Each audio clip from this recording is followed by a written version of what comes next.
Hey everybody, so I'm getting ready to paint, but I've been thinking about this particular painting. It's on a rather large canvas.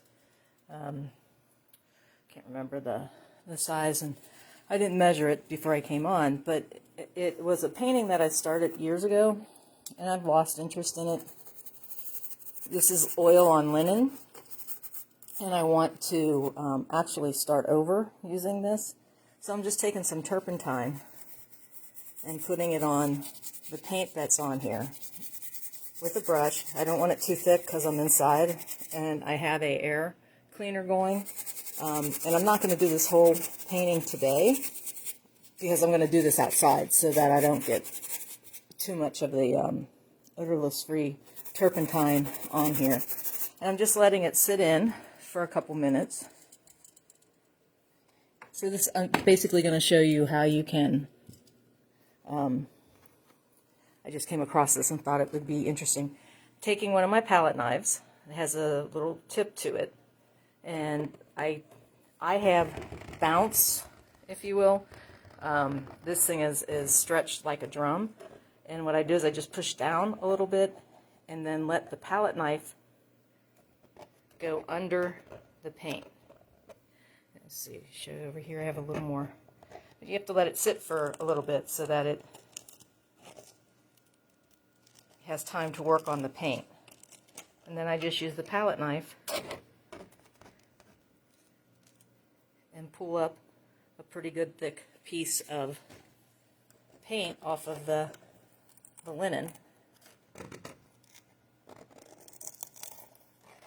Much better than actually sanding it and getting all that stuff in your lungs, or well, I guess you have a mask in the house now that you could use, but it just starts to peel right up. And there may be people that knew this already. That's fine. That's great. But I'm ecstatic that I don't have to worry about what I'm going to do with this canvas, because now I'll be able to reuse it. And this was a pretty expensive canvas. It's Belgian linen, so I didn't want to do that. You know, I'm not sure. This may take a couple